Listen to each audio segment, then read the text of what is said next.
Morning sa ating lahat mga kaibigan. Andito na naman tayo sa ating usapang magmamano po.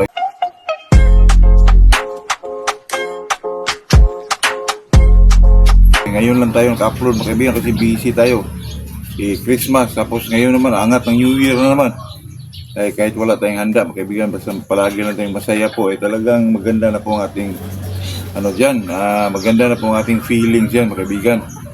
Ito naman sa atin talaga ay talagang usapang magmanok at saka enjoyment lang talaga mga kaibigan. Bago tayo mag-umpisa ay shout out muna tayo kay Shim Albay at saka Marcelo Labsan. Ito kasing mag-vlog tayo po may nag-comment sa akin mga kaibigan, itong si Romeo Nava, sabi niya pati daw tilaok pinapatulan ko daw para lang may maikantit sa akin naman dyan mga kaibigan. Hindi ko naman yan inintindi yung mga ganun mga kaibigan. Sa akin lang ay makapagpasaya tayo sa ating mga kaibigan.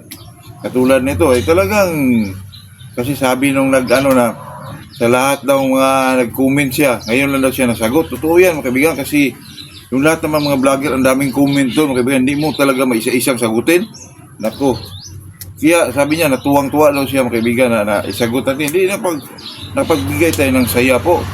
Ito naman sa atin ay talagang enjoyment lang at saka nakapagbigay din tayo ng saya sa ating kapwa tao po bilang isang magmamanok po. Ito naman sa atin mga kaibigan, ito talagang mag-comment tayo or talagang masaya tayo lalo na pag ma-mention yung pangalan natin po. Ako din, ganun din ako mga kaibigan kahit hanggang ngayon po magko-comment pa rin ako dyan sa mga ibang vlogger, magtanong din tayo dyan. Ito naman mga vlogger mga kaibigan, ito lang malaking tulong yun sa atin mga kaibigan, lalo na pag ikaw ay isang baguhan po. Nako, yun mga kaibigan, talagang malaking tulong po lalo na wala kang alam sa wala kang mentor, wala kang matanungan. Napakasimple lang yun mga kaibigan. Yun lang, katulad nung yung first na anong ipakain mo dyan, booster. Kung wala kang matanungan, di mahirapan ka po. Sa mga vlogger, doon mo mga kaibigan, mag-search ka lang sa YouTube. Yung feeding from the old to 6 months, talagang nandun, naglulabasan doon, daming vlogger, kaya nakakatulong din mga kaibigan. Kahit pa yung mga content nila, pero talagang, din mga kaibigan, ay talagang makakatulong din sa atin po, lalo na sa mga baguhan mga kaibigan, lalo katulad ko dati. Bang alam natin mga kaibigan, ano ipakain din sa sisiw? Pwede naman yan, corn grits, di ba? Pwede naman yung mga maliliit lang yung isang developer na hilo, wala kang alam. Pero pag medyo may natutunan ka na mga kaibigan, makita mo na yun, mapanood mo sa isang vlogger na day old, booster, after 1 month, stag developer yung hilo, after 4 months, pwede ka nang mag-stag developer, ganon. Yun mga kaibigan, talagang malaking tulong po, kaya ingatan natin yung natin mga kaibigan, comment natin kasi medyo makapagpalungkot din yun sa mga ibang mga vlogger. Kaya dapat kailangan natin i-enhance natin yung nila po bilang isang content creator mga kaibigan. Ako naman ay malaking respeto po ako sa mga kahit sino mga vlogger yan mga kaibigan, kasi ito naman sa atin hindi naman tayo pinipilit na sundin yun. Sa atin mga kaibigan ay talagang gusto natin na masaya lang tayo palagi mga kaibigan. Ito naman pag-usapan natin ngayon mga kaibigan na itong, kasi may nagtanong sa akin na bakit daw sa mga derbis, yung mga ginamit na pang takip po mga kaibigan, bakit green talaga ang mga tila na ginagamit po? Bakit hindi puti? Bakit hindi yellow? Kasi sabi nila mga kaibigan, yung daw green ay maaliwalas sa tingnan sa manok. Ito naman yun mga kaibigan, kasi sa paligid mga kaibigan, sa mga manok po, katulad dito, makita natin yung mga dahon, mga green ang kulay dyan mga kaibigan. Parang mansanay na sila na medyo lumamig din yung sarili nila kahit sa paningin lang po nila po. Sabi nila, bakit hindi yellow? Yellow naman ay maliwalas naman daw tingnan. Pero masyadong maliwanag mga kaibigan yung puti. Lalo na yung itim, medyo madilim yung sa ilalim mga kaibigan. Talagang medyo maganda talaga yung green po, kasi yun naman talaga nakasanayan natin mga kaibigan. Wala naman tayo nakitang nagdalang tila ng puti doon sa bunga mga kaibigan. Diaryo, pwede yun. Meron namang kasi yung dati kasi mga kaibigan, yung mga tila, babasain yun mga kaibigan para medyo daw lumamig. Pero ngayon iba na rin kasi true science mga kaibigan. Iba na kasi may moisture daw na pumapasok sa isang manok. Pag iba daw, mawala daw yung cutting, mawala daw yung palo sa isang manok. So sa atin naman kaibigan, ilang bisis na tayo nakakita niya, nakapanood dyan na sa mga derby dati. Talagang binabasa yung tila mo, iba. Pero pag dating sa arena talagang mga palo po, di ba? Talagang mga palo na talagang malalakas din mga kaibigan. Kaya ngayon lang yan bago mga kaibigan, sa nag-research siguro through scientific method mga kaibigan na ang manok ay nakasama sa manok yung moisture po. Kasi katulad nung magligo tayo ng manok mga kaibigan, pagkahapon ibitaw mo, walang mga palo po. Ito yan. Kaya siguro ganun mga kaibigan, kasi pag mapasukan naman yung manok talaga ng moisture, medyo basa yung manok, talagang short ang cutting isang manok po. Yun naman talaga mga kaibigan. So sa yung kaibigan ko naman dyan mga kaibigan, dito lang kung maglaban ng manok, kainin ng manok, painumin ng tubig, mananalo naman mga kaibigan. Hindi naman lahat ng talo po. Kaya depende na lang sa ating pag-obserba mga kaibigan. Kasi palagi kong sinasabi dyan mga kaibigan na itong pagmamanok po ay common sense lang yan mga kaibigan. Kung ano mong sa tingin mong medyo iba ang pakiramdam ng isang manok, i-adjust mo mga kaibigan. At saka may nagtanong sa akin mga kaibigan na ano daw na pwede daw sa gabi ibigay yung Enervon. Sa akin naman mga kaibigan, sa gabi o sa araw, pwede naman yung Enervon basta last 3 days before the fight, 3 days talaga. Sinasadya ko lang yung umaga magbigay ng Enervon mga kaibigan, 8 o'clock.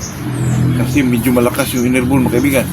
Sa araw, medyo magamit pa yung enerhiya para pagdating sa ano mga kaibigan, hindi siya masyadong ano po, baka magrugi mga kaibigan. Kasi ilang bisis ko na yan mga kaibigan na medyo pag hilo yung isang manok, palo lang ng palo mga kaibigan, walang direksyon po. Kaya inano natin yan ng 3 days before the fight, talagang mag-skip 1 day para hindi masyado ano yung manok mga kaibigan, iba yung Enervon mga kaibigan. Okay lang yung B22 po. Yung mga ganyan po kasi mga kaibigan, pag may mga ano dito, may mga yung mga ano lang ba mga kaibigan, yung mga ulutan lang, yun talagang gagamitin ko po kasi madali lang siyang mabili, mura lang, tapos madali lang siyang gamitin sa conditioning. Di katulad yung ano ka pa mga kaibigan, mag-soak ka pa ng iano mo pa sa tubig, yung magbalat ka pa nako, napakatrabaho mga kaibigan. Kaya sadya ko yung mga ganun ulutan mga kaibigan, yun talaga gamit ko, Enervon B22, Revicon B22, Enervon B12, ganun lang talaga. Mura pa, madali lang siyang gamitin sa conditioning po. At saka mag-skip 1 day lang, madali lang talaga mga kaibigan. Last 3 days for the fight, Enervon. So makita mo talaga yung palo na iba po. Yung iba, kinakantsawan yan kasi ano na, mga luma, lulo pag gumagamit yan. Totoo yan. Pero may mga pamaraan yan mga kaibigan. Pag di mo alam, hindi talaga epektibo yan. Kung marunong ka, tinitingnan mo yung video ko, nako, talagang ang daming nagpasalamat yan mga kaibigan. Enervon B12 lang yan. Sumasali pa sa derby po. Kasi ang Enervon mga kaibigan B12, pwedeng Enerton lang ang ibigay mo po, Enerton lang. Pwede ring mag-wheat feeding ka. Enervon B12 pa rin. Revicon B22 pa rin, pwede pa rin po. Pero ang pinakamadali mga kaibigan, yun talaga Enerton lang. Enerton, Enermax, nako. Bilog ang makatawan ng isang manok. Revicon B22 lang. May laban ka na dyan mga kaibigan. Ito naman sa atin mga kaibigan, pag hindi natin yan naranasan po, hindi natin yan isabihin dito mga kaibigan.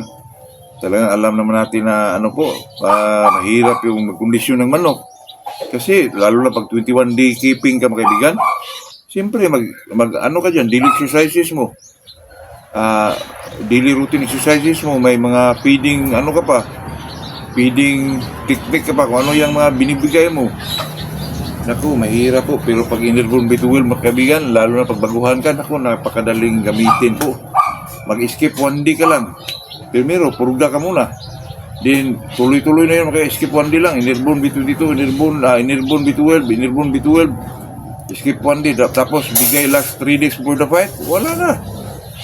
Nakakulong na yan. Pagdating sa sabungan mga kaibigan, naku, makita mo talaga yung mga palong may galit mga kaibigan, at saka relentless yung mga palo nito. Lalo na pag ang manok mo ay sweeter na katulad ng golden boy ko na kahit puro mga kaibigan, laban mo nako, may talaga may dating.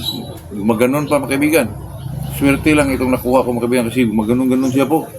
Kasi nakita ko yung ibang golden boy naman mga kaibigan, hindi naman ito Kasi kahit parehas kayo ng kinunan po, parehas kayo nakakuha sa rin. Pero yung mga away nila mga kaibigan, kahit magkapareha pa yan ng markings, may mga naiba pa rin po. Kaya, itong sa akin, mga kaibigan, yung sinasabi ko dati, yung 3 months old na may diferensya dito. Ngayon, i-code ko na mga kaibigan, ang ganda po. Naku, napakapunkan dito. Nakita ko kasi nung kahapon ba yun? Festival, gandahang manok, mga kaibigan, pero ang presyo, grabe. 35,000, 40,000. Nako, dito sa atin, mga kaibigan, ito kasi magpapuro ka. Kahit di masyado kagandahan yan, mga kaibigan, pero alam mong puro talaga yan. Makapagpalabas pa rin yan ng mga class A na manok po. Totoo yan, mga kaibigan. Kasi yan sabi nila, pag class A mong manok mo, sigurado kung lumalabas yan lahat class A, nako, hindi po ko niwala dyan, mga kaibigan. Kahit gaano kaganda yung manok mo, makapagpalabas pa rin yan ng pangit po ng mga class B, na tinatawag ni Sir Biboy na class AB. Yung medyo segunda lang sa class A ba, mga kaibigan. Hindi mo masigurado yun, mga kaibigan. Kahit nga ako dito, may breeding ako na medyo nahirapan akong nakapag ano sa pahulugan dati, mga kaibigan. Pero ngayon, mga kaibigan, yung pangalawa, lahat ng lumalabas, mga kaibigan, puro magaganda po, totoo yan, saka may mga palo talaga. Kaya hindi magkapareha yung breeding, mga kaibigan. Kaya sa akin, yung pinaano natin yung mga sisiw na 3 months old, 4 months old, kahit sino yung nabigyan natin, yung nakaano sa raffle na nakuha siya ng 3 months old, pinakita sa akin, ako, ang ganda na po, saka may mga pahalo talaga. Kahit sino yung nakakuha sa akin, mga kaibigan, yung nakuha ng 2 months, 3 months, basta golden boy lang na straight, talagang may mga pahalo po, saka pagdating kasi nila ng mga 6, 7 months old, nako, maganda, mga kaibigan, maganda yung mga balahibo nila kasi nag-mature na sila eh. Tulad ng pinakita ko, mga kaibigan, ako, napakamura lang yun. Kasi ano yun, mga kaibigan eh, 4K lang. Pero pag doon ka na sa anong kaibigan, walang magbinta ng sisiw kasi dati, mga kaibigan, hindi pa talaga ako nakakuha sa rin. Nag-ano ako po, nakipag-ano ako sa mga social media na naghanap ako ng mga sisiw na talagang street na golden boy po. Pero wala talaga nagbinta, mga kaibigan, totoo yan. Kaya yung nabinta ko yung sasakyan ko, ay kumukuha na talaga ako sa rin po. Kahit medyo mahalang, pero alam ko naman na magagamit ko, tayo nagbablog eh. Siyempre, makommercialize natin. Tapos, makatulong din tayo sa sino man yung gusto makakuha ng mga linyadang yun, mga kaibigan. Katulad ngayon, yung Silton. I-develop natin yan, mga kaibigan. Kasi, nag-incubate na tayo. Pero kunti lang, mga kaibigan, mga lusing itlog lang. Yung isang pares naman, kasi 2 babae yun. Iibahin ko yung markings. Tapos, yung mga anak na sila ang ibangga natin, mga kaibigan. Kasi, yung ama nun, ang galing po. Hindi naman tayo nagsabi dito, galing kasi sa'yo yung breeding na Silton, hindi po. Talagang roundhead ang umiilag lang kunti, tapos grabe, pumalo din. Kaya, ang lang nila, medyo malaking manok po. Hindi naman siya masyadong, pero bulto talaga, tsaka magtaas na manok, kaibigan. Kaya yun lang po, kaibigan, talagang kung sino man yung interesado sa natin, kaibigan, yung golden boy, mga dyan, sobra yan, mga kaibigan. Di naman tayo masyado kamahalan magbigay po, lalo na pag medyo 3 months, 4 months old. Nako, talaga masiyahan kayo yung may diferensya dito. Wala pa nakakuha po, pero pagdating ng mga 7 months, mga 8 months, ako, ang ganda ng kulay dito, mga kaibigan. Kasi nakita ko yung yung sa mga expo, mga kaibigan, grabe, nakamahal talaga. Pero pag tayo, mga kaibigan, medyo natin yung pisto natin doon sa talagang medyo may manok na talaga tayo, mga kaibigan, na may food natin na medyo marami-rami po. Yun lang, mga kaibigan, yun lang ating share sa araw na to. Ako naman, mga kaibigan, bilang isang magmamanok po, about conditioning, about sa mga tablita or vitamins na ginagamit, open ako dyan, mga kaibigan, talaga ibigay ko yung mga impormasyon na yan. Basta nakakatulong na talaga, pero maghingi ng bayad, ako, wala pa ko dyan, mga kaibigan. Mag-subscribe ka lang, okay na sa akin yun. Totoo yan, mga kaibigan, no? Kaya subscribe na po. Dito lang tayo, mga kaibigan. Magandang umaga sa ating lahat. At saka Happy New Year po.